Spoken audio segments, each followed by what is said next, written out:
Buenas tardes. Muchas gracias. Hoy estoy acá para decirles que Occidente está en peligro. Está en peligro porque aquellos que supuestamente deben defender los valores de Occidente se encuentran cooptados por una visión del mundo que inexorablemente conduce al socialismo y, en consecuencia, a la pobreza. Lamentablemente, en las últimas décadas, motivados por algunos deseos bien pensantes de querer ayudar al prójimo y otros por el deseo de pertenecer a una casta privilegiada, los principales líderes del mundo occidental han abandonado el modelo de la libertad por distintas versiones de lo que llamamos colectivismo. Nosotros estamos acá para decirles que los experimentos colectivistas nunca son la solución a los problemas que aquejan a los ciudadanos del mundo, sino que, por el contrario, son su causa. Créanme, nadie mejor que nosotros los argentinos para dar testimonios de estas dos cuestiones.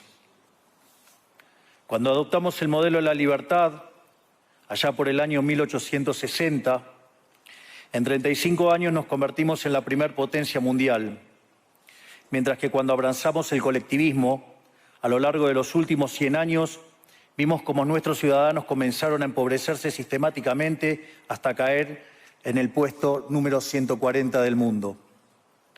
Pero antes de poder dar esta discusión, sería importante que primero viéramos los datos que sustentan por qué el capitalismo de libre empresa no solo es un sistema posible para terminar con la pobreza del mundo, sino que es el único sistema moralmente deseable para lograrlo.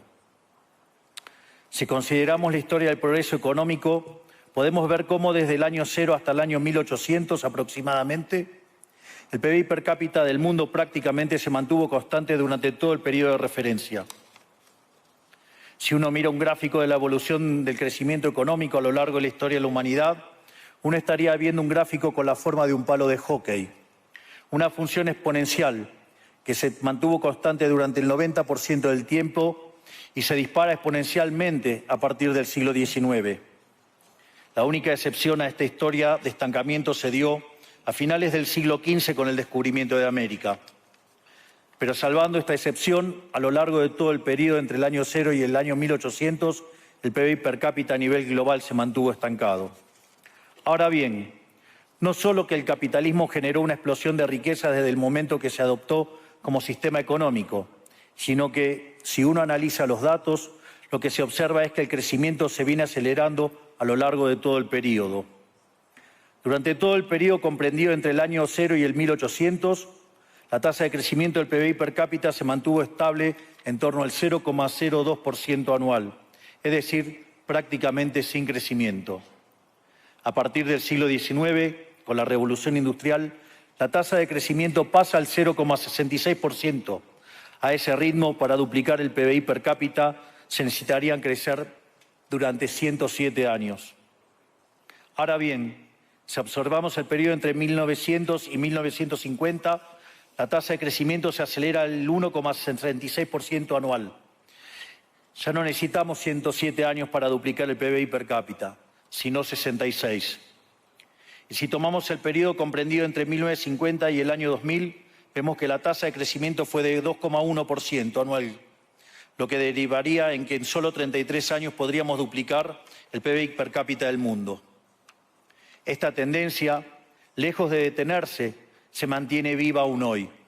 Si tomamos el periodo entre el año 2000 y el 2023, la tasa de crecimiento volvió a acelerar el 3% anual, lo que implica que podríamos duplicar nuestro PBI per cápita en el mundo en tan solo 23 años.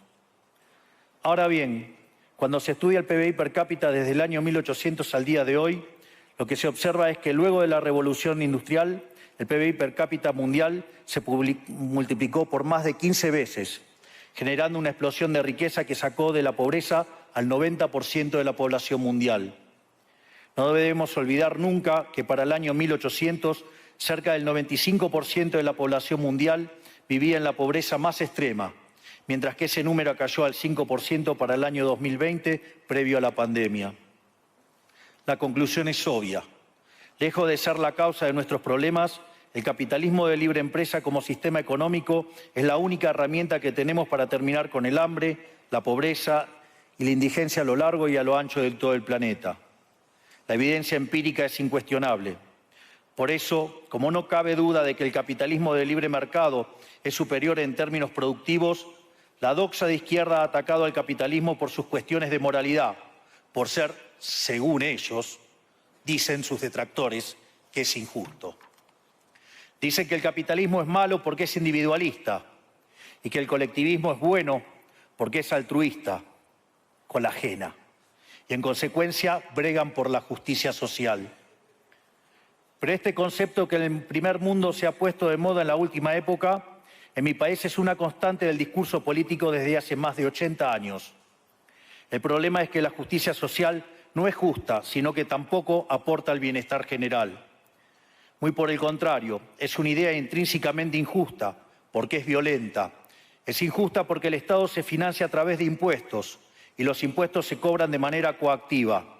¿O acaso alguno de nosotros puede decir que paga los impuestos de manera voluntaria? Lo cual significa que el Estado se financia a través de la coacción y que a mayor carga impositiva, mayor es la coacción, menor es la libertad. Quienes promueven la justicia social parten de la idea de que el conjunto de la economía es una torta que se puede repartir de una manera distinta. Pero esa torta no está dada, es riqueza que se va generando en lo que, por ejemplo, Israel Kirzler llama un proceso de descubrimiento de mercado. Si el bien o servicio que ofrece una empresa no es deseado, esa empresa quiebra a menos que se adecúe a lo que el mercado le está demandando. Si genera un producto de buena calidad a un buen precio atractivo, le va a ir bien y va a producir más. De modo que el mercado es un proceso de descubrimiento en el cual el capitalista encuentra sobre la marcha el rumbo correcto. Pero si el Estado castiga al capitalista por tener éxito y lo bloquea en este proceso de descubrimiento, destruye sus incentivos y las consecuencias de ello es que va a producir menos y la torta será más chica, generando perjuicio para el conjunto de la sociedad. El colectivismo, al inhibir estos procesos de descubrimiento y al dificultar la apropiación de lo descubierto, ata al emprendedor de las manos y le imposibilita producir mejores bienes y ofrecer mejores servicios a un mejor precio. ¿Cómo puede ser entonces que desde la academia, los organismos internacionales, la política y la teoría económica se demonice un sistema económico que no solo ha sacado de la pobreza más extrema al 90% de la población mundial y lo hace cada vez más rápido, sino que además es justo y moralmente superior? Gracias al capitalismo de libre empresa, hoy el mundo se encuentra en su mejor momento. No hubo nunca en toda la historia de la humanidad un momento de mayor prosperidad que el que vivimos hoy. El mundo de hoy es más libre, más rico, más pacífico y más próspero que en cualquier otro momento de nuestra historia. Esto es cierto para todos, pero en particular para aquellos países que son libres, donde respetan la libertad económica y los derechos de propiedad de los individuos. Porque aquellos países que son libres son 12 veces más ricos que los reprimidos. El decil más bajo de la distribución de los países libres vive mejor que el 90% de la población de los países reprimidos. Tiene 25 veces menos cantidad de pobres en el formato estándar y 50 veces menos en el formato extremo. Y por si eso fuera poco, los ciudadanos de los países libres viven un 25% más que los ciudadanos de los países reprimidos. Ahora bien, para entender qué venimos a defender es importante definir de a qué hablamos nosotros cuando hablamos de libertarismo. Para definirlo, retomo las palabras del máximo prócer de las ideas de la libertad de Argentina, el profesor Alberto Venegas Lynch, dijo que dice: el libertarismo es el respeto irrestricto del proyecto de vida del prójimo, basado en el principio de no agresión y en defensa del derecho a la vida, a la libertad y a la propiedad, cuyas instituciones fundamentales son la propiedad privada, los mercados libres de intervención estatal, la libre competencia, la división del trabajo y la cooperación social, donde solo se puede ser exitoso sirviendo al prójimo con bienes de mejor calidad a un mejor precio. Dicho de otro modo, el capitalista, el empresario exitoso, es un benefactor social que, lejos de apropiarse de la riqueza ajena, contribuye al bienestar general. En definitiva, un empresario exitoso es un héroe. Este es el modelo que nosotros estamos proponiendo para la Argentina del futuro. Un modelo basado en los principios fundamentales del libertarismo: la defensa de la vida, de la libertad y de la propiedad.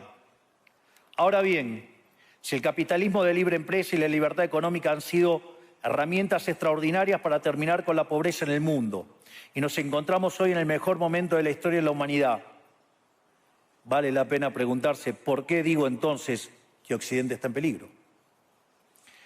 Digo que Occidente está en peligro justamente porque en aquellos países que deberíamos defender los valores del libre mercado, la propiedad privada y las demás instituciones del libertarismo, sectores del establishment político y económico, algunos por errores en su marco teórico y otros por ambición de poder, están socavando los fundamentos del libertarismo, abriéndole las puertas al socialismo y condenándonos potencialmente a la pobreza, a la miseria y el estancamiento. Porque nunca debe olvidarse que el socialismo es siempre y en todo lugar un fenómeno empobrecedor, que fracasó en todos los países que se intentó.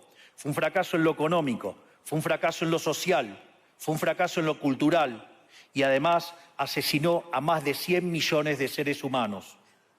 El problema esencial de Occidente hoy es que no solo debemos enfrentarnos a quienes, aún luego de la caída del muro y la evidencia empírica abrumadora, siguen bregando por el socialismo empobrecedor, sino también a nuestros propios líderes, pensadores y académicos que, amparados en un marco teórico equivocado, socavan los fundamentos del sistema que nos ha dado la mayor expansión de riqueza y prosperidad de nuestra historia. El marco teórico al que me refiero es el de la teoría económica neoclásica, que diseña un instrumental que, sin quererlo, termina haciendo funcional la intromisión del Estado, el socialismo y la degradación de la sociedad.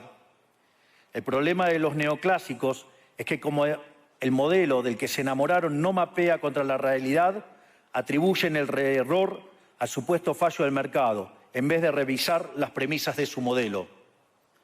Sobre pretexto de un supuesto fallo de mercado, se introducen regulaciones que lo único que generan es distorsiones en el sistema de precios que impiden el cálculo económico y, en consecuencia, el ahorro, la inversión y el crecimiento. Este problema radica esencialmente en que ni siquiera los economistas supuestamente libertarios comprenden qué es el mercado, ya que si se comprendiera, se vería rápidamente que es imposible que exista algo así como un fallo de mercado. El mercado no es una mera descripción gráfica de una curva de oferta y otra de demanda en un gráfico. El mercado es un mecanismo de cooperación social donde se intercambian voluntariamente derechos de propiedad. Por lo tanto, dada esta definición, hablar de fallo de mercado es un oxímoron. No existe el fallo de mercados. Si las transacciones son voluntarias, el único contexto en el que puede haber un fallo de mercado es si hay coacción. Y el único con la capacidad de coaccionar de manera generalizada es el Estado, que tiene el monopolio de la violencia. En consecuencia, si alguien considera que hay un fallo de mercado, les recomendaría que revisen si hay intervención estatal en el medio. Y si encuentran que no hay intervención estatal en el medio, les sugiero que hagan de nuevo el análisis porque definitivamente está mal. Los fallos de mercado no existen. Un ejemplo de los supuestos fallos de mercado que describen los neoclásicos son las estructuras concentradas de la economía. Sin embargo, sin funciones que presenten rendimientos crecientes a escala, cuya contrapartida son las estructuras concentradas de la economía, no podríamos explicar el crecimiento económico desde el año 1800 hasta hoy. Fíjense qué interesante. Desde el año 1800 en adelante, con la población multiplicándose más de 8 o 9 veces, el producto per cápita creció más de 15 veces. Es decir, existen rendimientos crecientes. Eso llevó la pobreza extrema del 95% al 5%. Sin embargo, esas presencias de rendimientos crecientes implican estructuras concentradas, lo que se llamaría, por ejemplo, un monopolio. ¿Cómo puede ser que algo que haya generado tanto bienestar para la teoría neoclásica, eso es un fallo de mercado? Economistas neoclásicos, salgan de la caja. Cuando el modelo falla, no hay que enojarse con la realidad, hay que enojarse con el modelo y cambiarlo. El dilema que enfrenta el modelo neoclásico es que dicen querer perfeccionar el funcionamiento del mercado atacando lo que ellos consideran fallos, pero al hacerlo no solo abren las puertas del socialismo, sino que atentan contra el crecimiento económico. Ejemplo, regular monopolios, destruirle las ganancias y destrozar los rendimientos crecientes, automáticamente destruiría el crecimiento económico. Dicho de otro modo, cada vez que ustedes quieran hacer una corrección de un supuesto fallo de mercado, inexorablemente, por desconocer lo que es el mercado o por haberse enamorado de un modelo fallido, están abriendo las puertas al socialismo y están condenando a la gente a la pobreza. Sin embargo, frente a la demostración teórica de que la intervención del Estado es perjudicial, la evidencia empírica de que fracasó porque no podía ser de otra manera, la solución que propondrán los colectivistas no es mayor libertad, sino es que es mayor regulación, generando una espiral descendente de regulaciones hasta que todos seamos más pobres y a la vida de todos nosotros dependa de un burócrata sentado en una oficina de lujo. Dado el estrepitoso fracaso de los modelos colectivistas y los innegables avances del mundo libre, los socialistas se vieron forzados a cambiar su agenda. Dejaron atrás la lucha de clases basada en el sistema económico para reemplazarla por otros supuestos conflictos sociales igual de nocivos para la vida en comunidad y para el crecimiento económico. La primera de estas nuevas batallas fue la pelea ridícula y antinatural entre el hombre y la mujer. El libertarismo ya establece la igualdad entre los sexos. La piedra fundacional de nuestro credo dice que todos los hombres somos creados iguales, que todos tenemos los mismos derechos inalienables otorgados por el Creador, entre los que se encuentran la vida, la libertad y la propiedad. En lo único que devino esta agenda del feminismo radical es en mayor intervención del Estado para entorpecer el proceso económico, darle trabajo a burócratas que no le aportaron nada a la sociedad, sea en formato de ministerios de la mujer o organismos internacionales dedicados a promover esta agenda. Otro de los conflictos que los socialistas plantean es del hombre contra la naturaleza. Sostienen que los seres humanos dañamos el planeta y que debe ser protegido a toda costa, incluso llegando a abogar por mecanismos de control poblacional o en la agenda sangrienta del aborto. Lamentablemente, estas ideas nocivas han pregnado fuertemente en nuestra sociedad. Los neomarxistas han sabido cooptar el sentido común de Occidente. Lograron esto gracias a la apropiación de los medios de comunicación, de la cultura, de las universidades y sí, también de los organismos internacionales. Este último caso es el más grave, tal vez, porque se trata de instituciones que tienen enorme influencia en las decisiones políticas y económicas de los países que integran esos organismos multilaterales. Por suerte, somos cada vez más los que nos atrevemos a levantar la voz, porque vemos que si no combatimos frontalmente estas ideas, el único destino posible es que cada vez vamos a tener más Estado, más regulación, más socialismo, más pobreza, menos libertad y, en consecuencia, peor nivel de vida. Occidente, lamentablemente, ya comenzó a transitar este camino. Sé que a muchos les puede sonar ridículo plantear que Occidente se ha volcado al socialismo, pero solo es ridículo en la medida que uno se restringe a la definición económica tradicional del socialismo, que establece que es un sistema económico donde el Estado es el dueño de los medios de producción. Esta definición debería ser, desde mi punto de vista, actualizada a las circunstancias presentes. Hoy los Estados no necesitan controlar directamente los medios de producción para controlar cada aspecto de la vida de los individuos. Con herramientas como la emisión monetaria, el endeudamiento, los subsidios, el control de la tasa de interés, los controles de precios y las regulaciones para corregir los supuestos fallos de mercado pueden controlar los destinos de millones de seres humanos. Así es como llegamos al punto en el que, con distintos nombres o formas, buenas partes de las ofertas políticas generalmente aceptadas en la mayoría de los países de Occidente son variantes colectivistas. Ya sea que se declamen abiertamente comunistas, fascistas, nazis, socialistas, socialdemócratas, nacionalsocialistas, demócratas cristianos, keynesianos, neokeynesianos, progresistas, populistas, nacionalistas o globalistas. En el fondo, no hay diferencias sustantivas. Todos sostienen que el Estado debe dirigir todos los aspectos de la vida de los individuos. Todas definen un modelo contrario al que llevó a la humanidad al progreso más espectacular de su historia. Nosotros venimos hoy aquí a invitar a los demás países de Occidente a que retomemos el camino de la prosperidad. La libertad económica, el gobierno limitado y el respeto irrestricto de la propiedad privada son elementos esenciales para el crecimiento económico. Este fenómeno de empobrecimiento que produce el colectivismo no es una fantasía, ni tampoco fatalismo. Es una realidad que los argentinos conocemos muy bien desde hace por lo menos 100 años. Porque ya lo vivimos, ya pasamos por esto, porque como dije antes, desde que decidimos abandonar el modelo de la libertad que nos había hecho ricos, estamos atrapados en una espiral descendente en donde cada día somos más pobres. Esto es, ya lo vivimos nosotros y estamos acá para alertarlos acerca de lo que puede pasar si los países de Occidente, que se hicieron ricos con el modelo de la libertad, continúan por este camino de servidumbre. El caso argentino es la demostración empírica de que no importa cuán rico seas, cuántos recursos naturales tengas, no importa cuán capacitada esté la población, ni cuán educada sea, ni cuántos lingotes de oro haya en las arcas del Banco Central. Si se adoptan medidas que entorpecen el libre funcionamiento de los mercados, la libre competencia, los sistemas de precios libres, si se entorpece el comercio, si se atenta contra la propiedad privada, el único destino posible es la pobreza.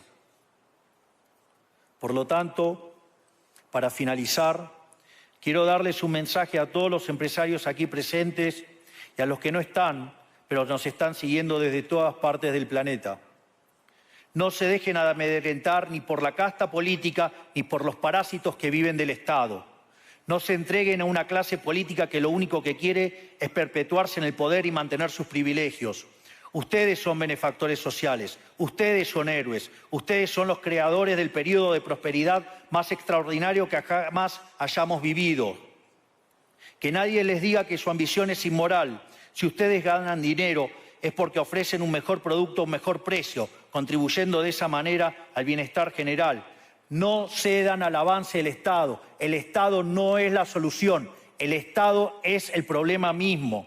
Ustedes son los verdaderos protagonistas de esta historia y sepan que a partir de hoy cuentan con Argentina como un aliado incondicional. Muchísimas gracias y ¡viva la libertad, carajo!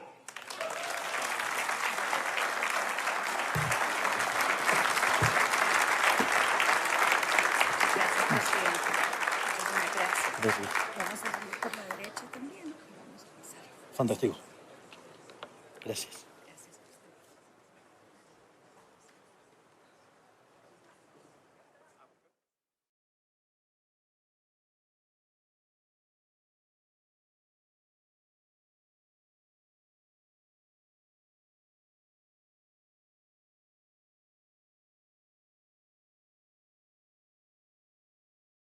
Los pedidos de bebidas los haces en la P. P de promo en bebidas hasta 50% off. P de